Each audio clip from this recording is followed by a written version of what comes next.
Dude, that might be what you're getting the shakes from, honestly. You might be getting opioid withdrawals or something. I overdosed 131 times. I put myself in a coma 131 times. I thought I was some kind of a monster, you know? I mean, because I was looking back at everything I did in my life, all these people that I killed. I'm 60 years old. I worked 35 years. I'm a college graduate. I have no record. I have never been arrested or accused of anything, and I sleep on the sidewalk. My master's degree is in adult education and training. If I had been paid commensurate to my credentials and my experience, I probably would not have been in a situation where I lost my apartment. Welcome to NVL Travel Documentary, where we uncover the stories hidden behind what you see in the movie. This time, we're taking a serious look at the homeless crisis in Texas, a state known for opportunity and big dreams. Tens of thousands sleep in tents, cars, and under bridges. Not for a night, not for a week, but for an entire year. Luxury condos rise and office towers stand empty while families can't afford a single room. Billions in aid have been spent, but nothing truly changes. Because this isn't just a housing crisis, it's a collapse of compassion. Texas isn't running out of money, it's running out of mercy. Number 1. Homelessness crisis in Texas. On paper. My name is Jimmy Jackson. Right now I'm homeless. Texas looks like a success story, with the economy is booming. Major cities like Austin, Dallas, and Houston attracting billion-dollar investments fueling job growth and drawing in waves of new residents. In 2025, Texas stands as the second largest state economy in the country, with a GDP of over $2 trillion. But when wealth rises, so does the number of people forced to sleep on the streets. According to the latest data from the U.S. Department of Housing and Urban Development, Texas saw over 33,000 individuals experiencing homelessness in early 2025. This is an increase of nearly 12% compared to the previous year. And that's just what's officially counted. In cities like Austin, encampments have grown so large they're visible from highways. Dallas has declared multiple homeless emergencies in recent months. And Houston, despite its efforts to reduce street homelessness, now sees a rising population of hidden homeless. People sleeping in cars, abandoned buildings, or couch surfing in unsafe conditions. What's especially alarming is that this crisis is no longer limited to working-age adults. More and more children and elderly people are slipping through the cracks. In 2025, over 30,000 school-aged children across Texas are considered homeless. Many attend school during the day while spending their nights in shelters, cramped motel rooms, or even vehicles. Lacking a permanent address, they struggle to keep up in class access healthcare or receive consistent meals. On the other end of the spectrum, thousands of seniors are now experiencing homelessness for the first time in their lives. Rising rents, medical costs, and fixed incomes have pushed many older adults into poverty. Some sleep on sidewalks with walkers or oxygen tanks beside them. Others bounce between temporary shelters with no access to long-term care or safety. These are people who paid taxes, raised families, and contributed to society. Now abandoned in plain sight. So what's going on here? How can a state with so much economic momentum be failing so many of its own residents? One big reason is that the prosperity of Texas is not being evenly shared. While tech companies and real estate developers rake in profits, housing prices have skyrocketed. Meanwhile, the minimum wage in Texas remains stuck at $7.25 per hour, unchanged for over a decade. So let's ask the real question. If a state is thriving, but more people are living on the streets every year, is it really thriving for everyone? Number 2. the truth behind homelessness. Homeless is not easy. All my stuff is in this my bed right here. I made a bed out of blankets. And even God, last week, sir. When you turn on the news or scroll through headlines, the story always sounds familiar. They say homelessness is rising because people lost their jobs, or it's because rent is too high. Sometimes they blame mental illness or drug addiction. And while those reasons sound logical, they don't tell the full story. Yes, unemployment. Expensive rent and health issues are part of the problem, but they are only the surface, the tip of the iceberg. They explain what is happening, but not why it's happening. And that's where the media often stops. Let's take the example of rising rent. In cities like Austin, the average rent for a small apartment is over $1,500 a month. That's a huge jump in just a few years. But the media rarely explains why rent has skyrocketed. What's the truth investors and developers are turning housing into a money-making machine? Then there's mental health and addiction. Yes, many homeless people do struggle with these issues. But why are mental health services so underfunded in Texas? Why do so many people fall through the cracks? The media avoids these questions because they point to broken systems. Instead, they focus on statistics. How many people are on the streets? How many tents line the freeway? But numbers don't explain the human suffering behind them. They make the crisis seem distant, like it's just part of the background. It's easier to blame the individual. It's harder to question the system. These are the uncomfortable truths no one wants to say out loud. Number 3. The dark side of shelters.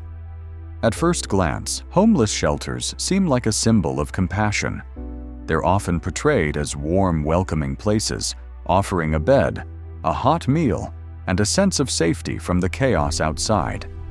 In photos and public speeches, shelters are shown as the solution to homelessness.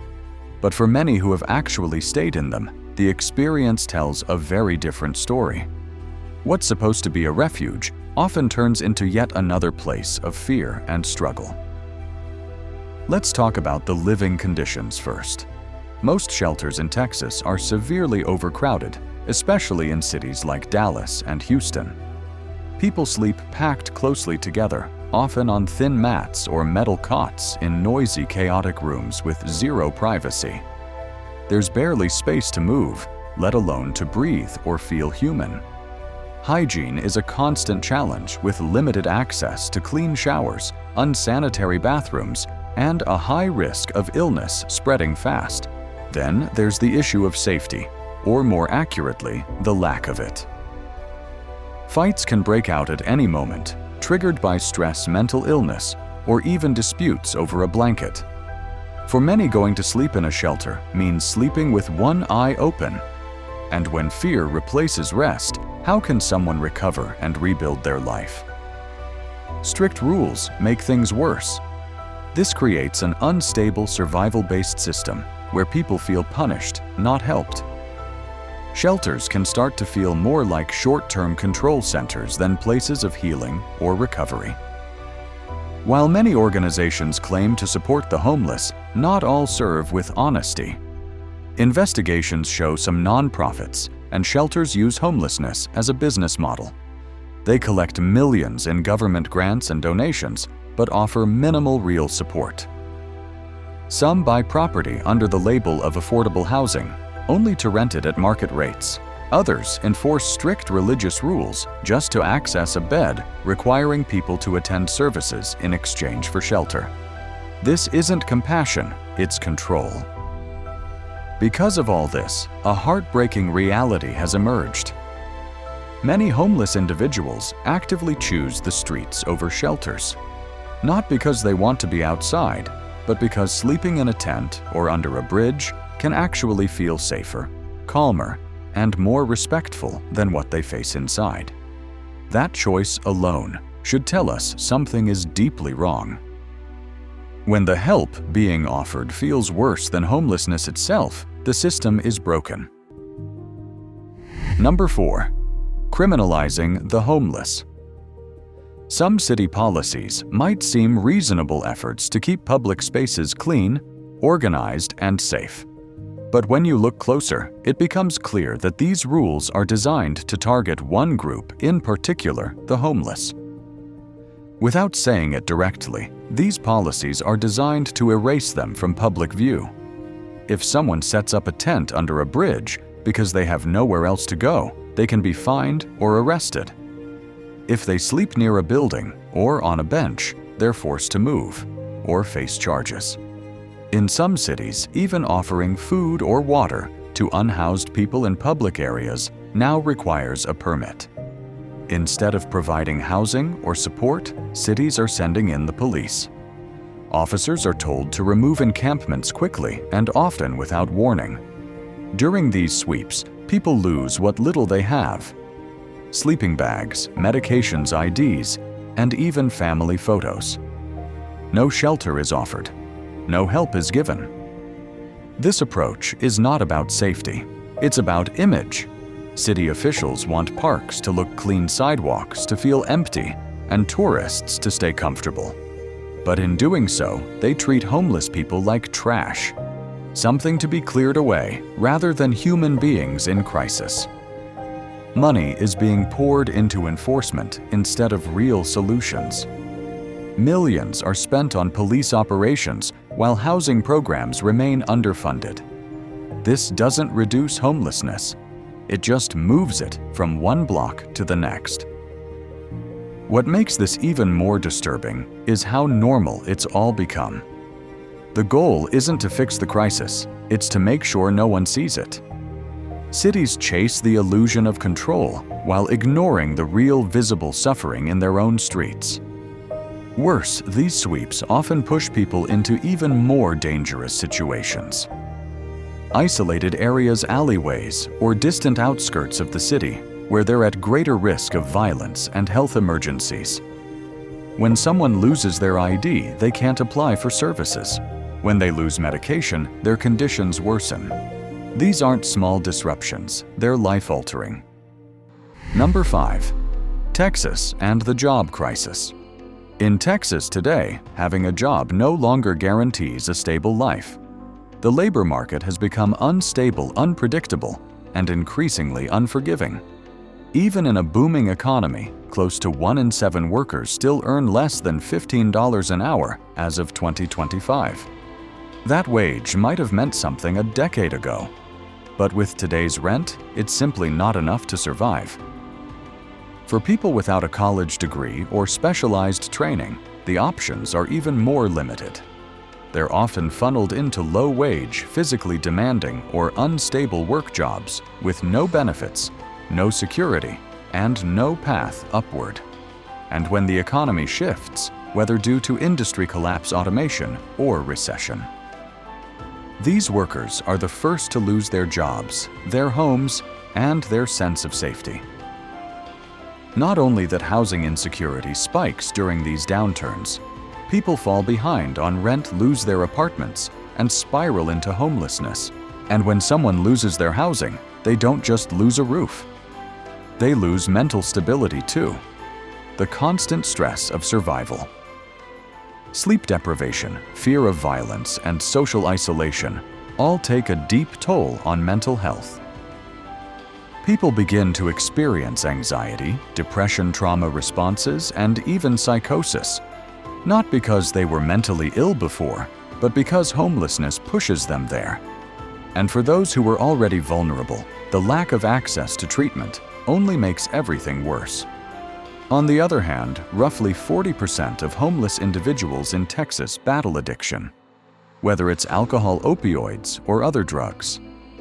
For many, substance use begins after they become homeless, a coping mechanism for trauma, isolation, and despair. When the rent is too high, wages too low, and support is people break down. Not because they're weak, but because they're human. Number 6. Comprehensive consequences. Homelessness doesn't just take away a home, it strips people of their identity, safety, and sense of worth. Living without shelter isn't simply about not having a roof over your head. It's about being exposed to constant danger, to public shame, and to systems that treat you as invisible or worse, disposable. People experiencing homelessness are more likely to be assaulted, robbed, or harassed. They suffer from untreated medical issues, infections, and trauma. Without access to basic health care or stable nutrition, even small illnesses can become life-threatening. They age faster, they die younger, and for many, surviving each day becomes the only long-term goal. But the damage isn't just individual. There's a ripple effect that touches everyone. When we allow mass homelessness to continue, communities suffer socially, economically, and morally. Fear replaces empathy, and division replaces understanding. And while millions are spent managing symptoms, the root causes are left untouched. And what you can see when you walk down the street. As the number of people sleeping on the sidewalks increases, so does the number of luxury apartments being built just a few blocks away. The contrast is staggering. Billion-dollar tech campuses expanding while thousands of working families can't afford rent. This is the new face of inequality. Cities that shine for a few while quietly pushing the rest into the shadows. The wealth gap in Texas is widening at an alarming rate, turning cities into economic battlefields where only the privileged survive. We become desensitized to suffering. We walk past people in need and learn to look away. A society that accepts homelessness as normal slowly loses its humanity. This isn't just a housing issue. It's a public health issue, a human rights issue, a justice issue. And the longer it continues, the deeper the damage runs, not just for those on the streets, but for all of us. Number 7. The power of volunteers. In the face of homelessness, it's not always government agencies or billion-dollar programs that make the difference. It's people. Volunteers handing out meals on a rainy night, neighbors donating blankets, clothes, and time. Local organizers walked block by block to check on those living in tents. In Texas and beyond, community response is often the first and most consistent lifeline.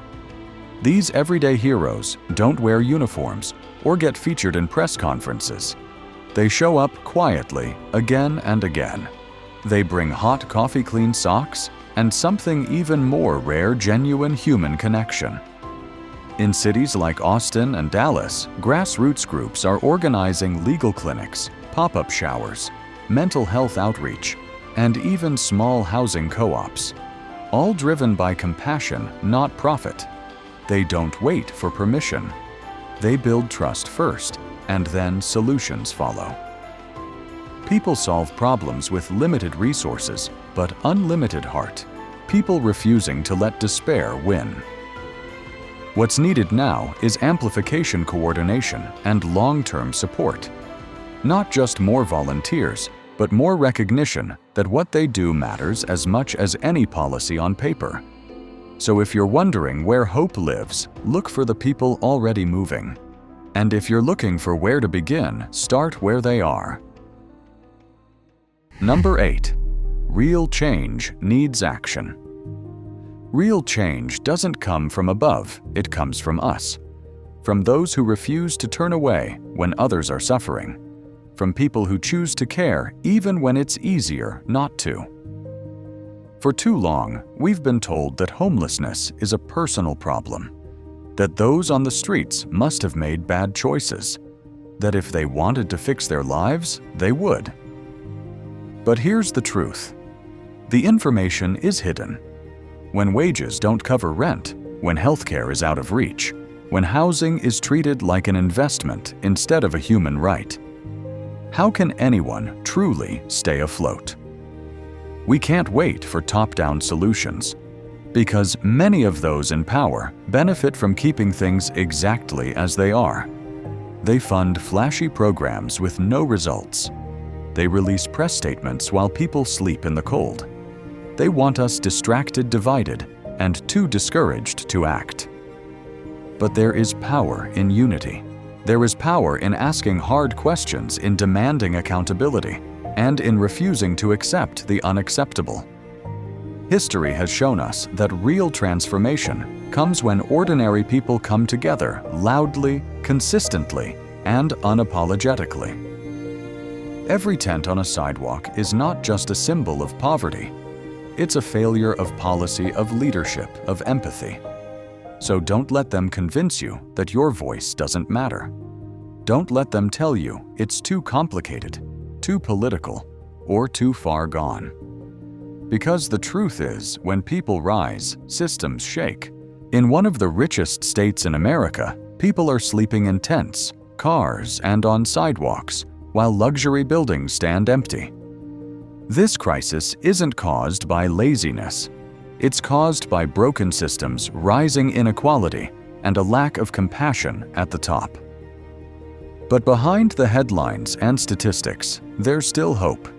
Because every city has another side, and some stories need to be told, especially the ones others try to hide. If this video made you think, we'd love to hear your voice. Leave a comment, share your thoughts, or tell us what's happening in your city. And if you want more stories, like and subscribe. Thanks for watching.